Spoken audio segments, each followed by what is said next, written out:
S2 beauty and kitchen টিপসে সবাইকে স্বাগত। আজ আমি আপনাদের দেখাবো পটল চিংড়ি।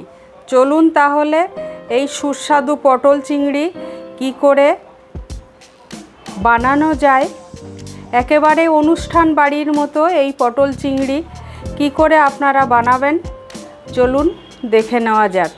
পটল চিংড়ির জন্য আমি 250 গ্রাম পটল কেটে পরিষ্কার করে ধুয়ে নিয়েছি। পটলটা কড়াইয়ে তেল দিয়ে দিয়েছি। পটলটা একটু সামান্য লবণ দিয়ে ভেজে নেব। একটু লবণ দিয়ে দিলাম, হলুদ দেব না, হলুদ দিলে পটলটা একটু কালো মতো হয়ে যাবে। আমি শুধু লবণ দিয়েই ভেজে নেব।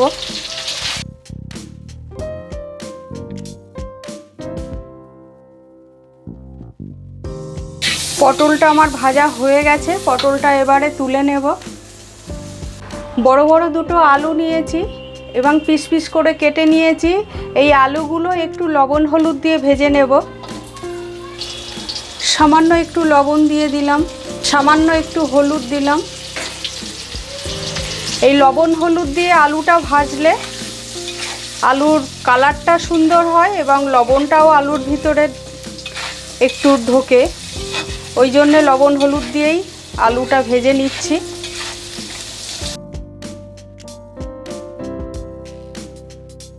একেবারে অনুষ্ঠান বাড়ির মতো পটল চিংড়ি, এর স্বাদ হবে ঠিক এইভাবেই আপনারা বানাবেন বাড়িতে। খেতে অপূর্ব লাগে এই পটল চিংড়ি। আলুটা ভাজা হয়ে গেছে, আলুটা আমি তুলে নেব। এই পটল চিংড়ি রেসিপিটা যদি আপনাদের ভালো লাগে একটা লাইক কমেন্ট করবেন, আমার চ্যানেলটা সাবস্ক্রাইব করবেন। যারা নতুন আছেন তাদের কাছে অনুরোধ রইল। 200 গ্রাম মাঝারি সাইজের চিংড়ি মাছ নিয়েছি, কেটে নুন হলুদ মাখিয়ে নিয়েছি। চিংড়ি মাছটা একটু ভেজে নেব।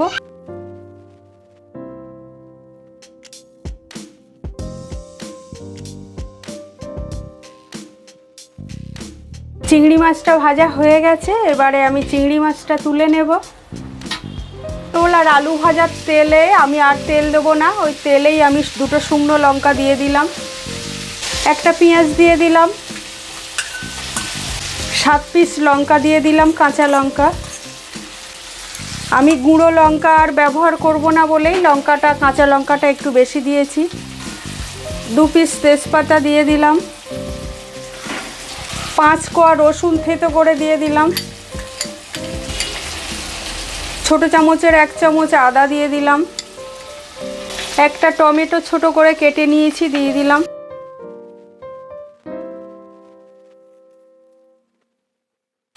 পেঁয়াজ, টমেটো আর এই মশলাগুলো একটু আমি ভেজে নেব।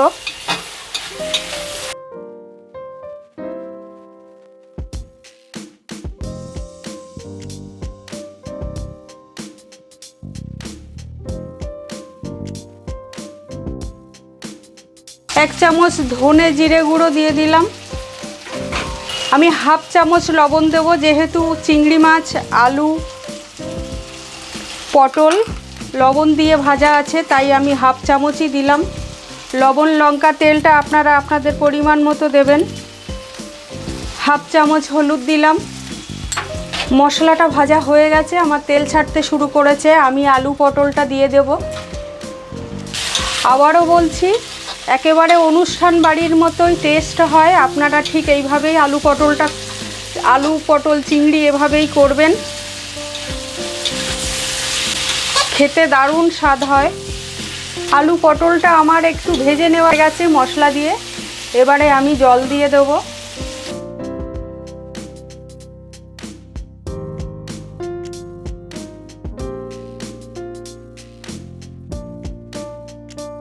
একটু ঢেকে দেব আমি। আর বাড়িতে যারা নিরামিষ খায়, অর্থাৎ চিংড়ি মাছ খায় না, আমি তাদের জন্য এই আলু পটল আর ঝোল একটু তুলে রাখবো।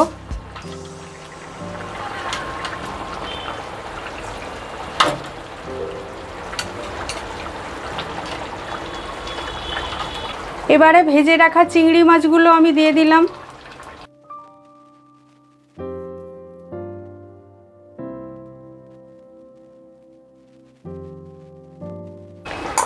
সামান্য 1 চামচ ধনে পাতা দিয়ে দিলাম। যেহেতু আমি চিংড়ি মাছটা দিয়েছি তাই আর একটু ঢেকে দেব ফোটার জন্য।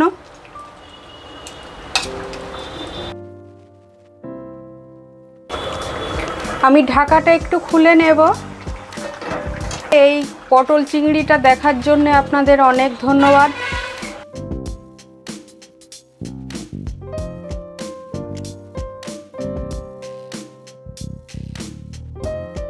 আমি ঢাকাটা আর একটু খুলে নিলাম।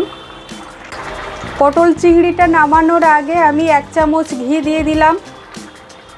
ঘিটা আপনারা অবশ্যই দেবেন, যদি অনুষ্ঠান বাড়ির মতো স্বাদ আনতে চান তাহলে। 1/2 চামচ গরম মশলা দিয়ে দিলাম।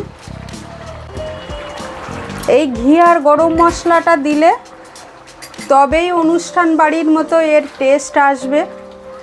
আর আপনারা যদি একটু মিষ্টি দিতে পারেন, স্বাদটাকে ব্যালেন্স করার জন্য দিতে চাইলে দিতে পারেন। আমার পটল চিংড়িটা রেডি হয়ে গেছে, এবারে নামিয়ে নেব। আপনারা সবাই সুস্থ থাকবেন,